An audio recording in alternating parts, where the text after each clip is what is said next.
I expect you to report in good condition. Not more than 7 pounds over your playing weight. And not more than 7 pounds over your playing weight. I expect you to report in good condition, not more than 7 pounds over your playing weight. With a minimum of being able to do 20 push-ups, 20 sit-ups, and 30 knee bends. 20 push-ups, 20 sit-ups, and 30 knee bends.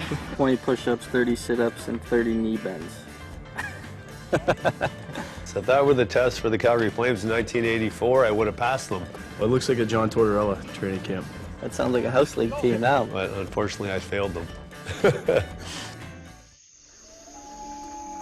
Summer used to mean the same thing to all hockey players. Sitting by the lake, catching up over beers with your buddies, and eating whatever was put in front of you. After all, it was the off-season. I hope we can catch some fish. Oh, we'll catch some fish. There's lots of big fish around here. Look at this kid skate. If I had those wheels, I'd still be playing in the lake. My, how times have changed. On a gorgeous summer's day in Aurora, Ontario, 14 NHL and 18 junior and minor league hockey players spend their free time working, not lounging. Whoa, Haji! Haji! It's your first goal of the week! Under the guidance of former NHLer Gary Roberts, these players use their summer to not just play, but to stay in the league, with the emphasis on nutrition and proper training. I'd say preparation for the summer and the information that's available for young players to prepare. Obviously, my passion has become preparation. It was for the last 13 years of my career once I had that second opportunity to play.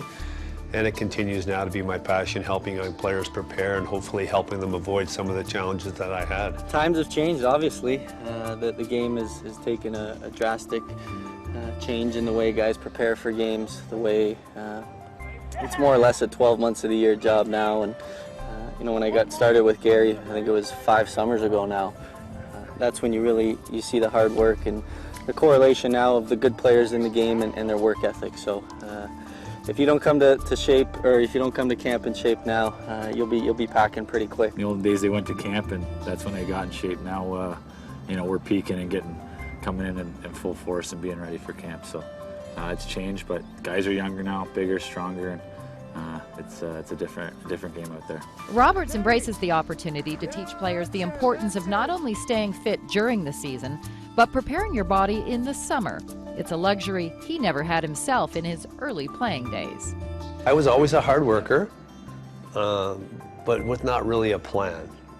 My longtime strength coach, Lauren Goldenberg, was my strength coach in Ottawa as a junior hockey player. Used to give me a lot of information that I never used, probably because I never paid for it. And I reached out through Lauren to a strength coach that was in Calgary, Charles Poliquin, and I started paying this guy $250 an hour for information. And that's when it registered.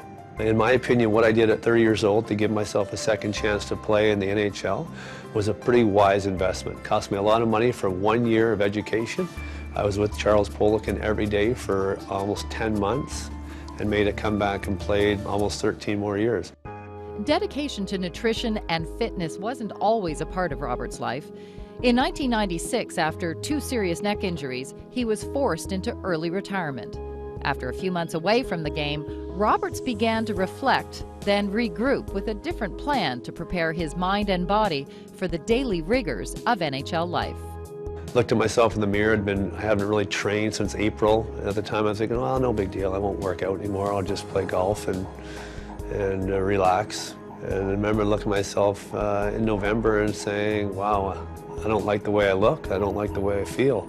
And came back, basically changed my lifestyle. I came back to Calgary, hired Charles, and then just started eating better, training smarter, my lifestyle choices, making smarter lifestyle choices. But I remember the day Charles Poliquin said to me in February, we had to leave Calgary, went to Arizona because I was in the gym in Calgary every day, twice a day, and word was kind of getting out that I was looking like I was making a comeback. So I just didn't want to be bothered every day in the gym with it, so I went to Arizona with him and got a place, and we trained twice a day down there. And he looked at me in the gym one day and he said, you're going to play again. And I can say, for me, still emotional time for me. That day he said that, I was shocked, but I felt pretty good about where I was going. To be fair, Roberts was just one of many NHL players who didn't put much emphasis on nutrition and fitness. A lot of guys didn't exactly eat healthy or stay fit all year round, instead relying more on their talent than their physique. Wayne Gretzky and I lived together for a couple years in the early 80s, and so for a home game we used to, I'll never forget, we would have a T-bone steak, we would have French fries, we would have mac and cheese, we'd have homemade pierogies from a lady down the street, and you know, that stuff's just unheard of. Now guys, athletes afterwards, they have protein shakes or the supplement shakes immediately after the game. They're training in the dressing room, and then they're having a full meal before they even consider perhaps having a beer afterwards. We joke around about it. I would have liked to play in the 80s a lot better, where you could just booze and get drunk every night during the summer and show up to camp to get in shape, but definitely not the case, and there's way too much money on the line to be sitting at home and at the bars drinking all week. There was a time that players went to training camp to start training for the season and to get in shape, and those days are long gone. Everybody's training now, everybody's fit. These days, with so much more on the line, they understand being an NHL player is a 12-months-a-year job. It is a dedication and discipline they have to compete at the highest level.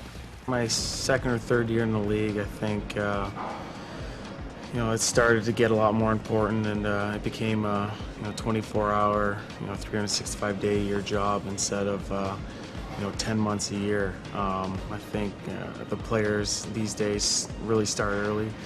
I could see that from watching players skate and watching the development and how young they are and how good of skaters and how strong they are. So I could tell that the game has evolved and changed. Until I came to Gary, I never really learned about the nutritional aspect of it. So, you can go out and run and do push-ups and sit-ups as much as you want, and you go have a crispy chicken burger at McDonald's, because you're trying to think you're being healthy. It kind of negates the benefits. So Gary's really opened up a lot of our eyes in terms of what is really, really healthy. Some of those things that I've learned with Gary, as far as the types of things to eat and kind of stuff you pick up along the way, it's helped me a lot, especially at the end of my career, kind of being able to manage a weight and a nutrition and a fitness level that I need to do at this stage of my career. With more and more athletes buying into Robert's philosophy of nutrition and fitness, NHL players are only going to get bigger, stronger, faster, and better. The power output that these guys are generating every day and the calories they're burning every day, they need a carbohydrate-based diet in July and August. And the players that buy into the whole program, they make the biggest gains. There's no question about it. I've seen it for 5 years now since I've retired. Your top players are top players for a reason, not just because they're skilled, but because they're doing everything they can away from the gym and the rink to be the best players they can be.